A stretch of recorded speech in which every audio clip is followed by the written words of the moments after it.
Welcome everyone to Weekly News and a DWMN Major Tidbit, and the topic for this video is Ombudsman Remulla nilabas ang mga SALN. Ang gagawin natin dyan sa SALN issue, hindi lang isa yan, lahat yan i-redact lang natin yung dapat i-redact dahil sa data privacy. With kasi information is power, di ba? Pero with great power comes great responsibility. Dapat responsible tayo sa information na nakukuha natin. Nakukuha yan, hindi tatagal ang panahon. Inaayos ko lang talaga, pinag-iisipan lang at pag-uusapan pa ng kaunti pa yung mga patakaran na gagawin natin sa pagre-release ng information. Ayan ang unang pinangako ni bagong upong Ombudsman Jesus Crispin Remulla matapos siyang ma-sworn in bilang ikapitong tanod bayan na lalaban dapat sa mga gahaman at kurako. But of course, he immediately followed through. The Ombudsman announces the reopening of public access of the statements of assets, liabilities, and net worth of public officials. This decision is guided by a simple principle. The public has a legitimate right to know how those in government acquire and manage their wealth. Transparency in this area is not a slogan. It is a safeguard against corruption and a deterrent to abuse of power.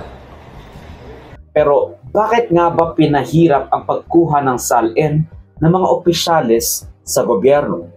Ang malala, sa kalagitnaan pa ng pandemya, September 2020. Marami din sa atin maghilig magdamit ng mga signature. Pero may sinasantabi yung ibang pangangailangan. So sino tayo para sabihin na bakit yan ang mga bags Louis Vuitton? Ano kung pakialam natin sa buhay ng may buhay kung hindi naman siya nagnanakaw? Ano ang pakialam natin sa buhay ng may buhay kung wala siyang inagrabyadong tao, kung siya'y nangungutang lang para masunod yung layaw niya? Ang dahilan ni Duterte-appointed Samuel Martires, walang reasoning.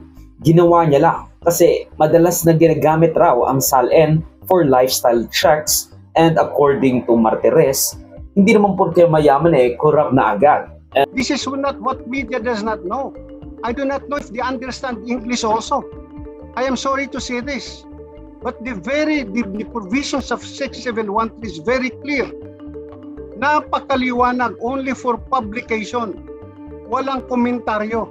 Pero hindi ba helpful na info yun? Para malaman kung align ba ang net worth sa sahod nila. Baka mamaya ang sahod lang nila is 200,000 a month, tapos bilyonaryo sila, tapos wala silang sasabihin businesses and stuff like that. So napakalaking indicator ng alignment sa tunay na lifestyle na dapat nilang makamit kung makukuha yung SALN, para malaman kung align ba ang net worth nila sa sahod nila. Ano yung mga sources ng income nila? Naggamit ba ng posisyon para paboran ang mga kumpanyang meron silang conflict of interest? Isama mo pa yung proposal niya to penalize commentaries regarding SALN. Isang kabulastugan. Also, freedom of expression, freedom of speech. Gusto mong tanggalin yan kasi, nakakuha na yung tao ng SALN, and pwede nilang lagyan ng komentaryo o kaya na may ibalita yung SALN, yung laman ng SALN nila. Hindi dapat yan kinikriminalize yung mga mayayaman at more than komportable ang pamumuhay habang ang sambayan ng Pilipino ay hindi makasurvive sa kasagsagan ng pandemya. And yes, of course, the reporters or the people who will report on those SALN will contrast that sa mga pamumuhay ng tao, lalo na yung mga hirap sa buhay-buhay, hirap sa day-to-day ng pandemya. Yung mga hindi makatanggap ng nararapat sa kanilang mga ayuda. What I am proposing is to make stringent penalties that anyone who makes a comment on the SALN of a particular government official and employee must likewise be liable for at least an imprisonment of not less than 5 years. No more, no less. Now, hindi lang yon katangahan. It is blatantly out of touch. Bakit? May pinoprotektahan ba? Si Trillanes nga, siya na nagsabi na kaya siya nag-file ng kaso kanila Duterte at Go ay dahil wala na yung protector nila sa ombudsman. Na-expire na yung 7 years na termino niya. I am very sure with the new ombudsman, meron at meron magpa-file ng mga kaso against Sara Duterte kasi wala na yung protector nila eh. Uusad yung kaso. Things are different now. Kaya doon nagpapanik ito si Bongo kasi wala na. Kanino siya ngayon sisilong? Di ba? They had their heyday noong 2016 to 2022 hanggang umabot nga this year kasi umabot si Martires until July or August this year. Pero that's over now. They are vulnerable and pwede na nating ma-pursue yung accountability sa mga taong ito. Pero yun na nga, after so long of a tangent, lalo na sa mga kabulastugan, or at least what I think is kabulastugan ni dating Ombudsman Samuel Martires, pinangunahan ng Makabayan Bloc ang paglalabas ng kanilang SALN with ACT Teachers Party List Representative Antonio Tino garnering 10.9 million pesos net worth. Gabriela Representative Sara Ilago, 1 million pesos. At Kabataan Party List Representative Rene Co, 280,000 pesos. Actually, parang parehas kami ng net worth ni Madam Rene.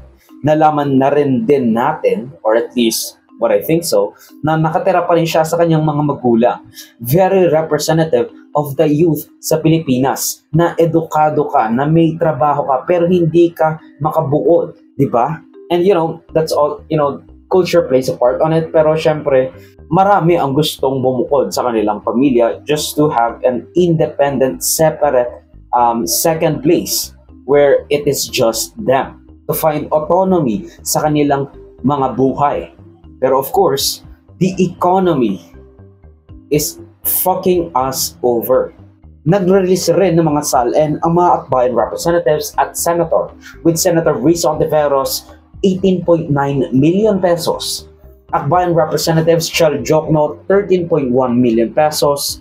Dada Ismula 3.2 million pesos. Percy Sandania 1 million pesos. At Mamayang Liberal Representative Laila De Lima 10.7 million pesos. Sumunod rin ang ilang mga senador sa pag-release ng kanilang mga SALN tulad nina Senator Robin Hood Padilla 244 million pesos. Kasama na ang kanyang 6 na kamag-anak na nasa gobyerno. Senate President Tito Soto with 188 million pesos. Kasama ang 8 kamag-anak sa gobyerno. Senator Sherwin Gatchalian, 89 million pesos kasama ang 2 kamag-anak sa gobyerno at the buzzer beater as of writing ng script at shooting the video. Senator Kiko Pangilinan, 26.7 million pesos with no relatives sa gobyerno. Isama mo pa si House Speaker Bogie D na nagdeklara ng 74 million pesos kasama ang 16 na kamag-anak sa gobyerno. Grabe talaga ang mga ito sa pagdiin ng dynasty, sa political dynasty. Napakagahaman sa pwesto. Pero all of that can be excused. Pero ang tanong lang is, if naging maayos ba ang kanilang pamamahala o nagko-coast off of the family's name and reputation na lang yung mga sumusunod na mga kandidato. Gaano ba ka-epektibo yung kanilang pamamahala? Pero I guess, at least naging accountable sila.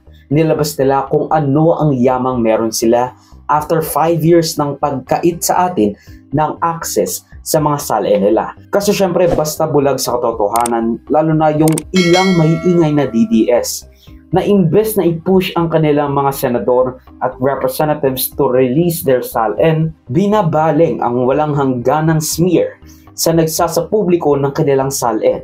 Yung most likely, walang tinatago kasi nga, nilabas agad nila yung SALN nila, no questions asked. Welcome everyone to Weekly News and ITW Main Major Tidbit, and the topic for this video is... Ang video clip na ito ay galing sa aking series ng News Worthy Recap. Check the entire videos for the complete weekly news recap and subscribe to the channel to be kept up to date sa mga local at global news na I'll make sure will be interesting to you. Particularly you, whatever your name is. Hindi ko alam, sorry. Salamat sa panonood mga kaparami. Like, subscribe, follow me like sa socials and avoid Joseph that will be linked down below. So susunod of course. Paalam.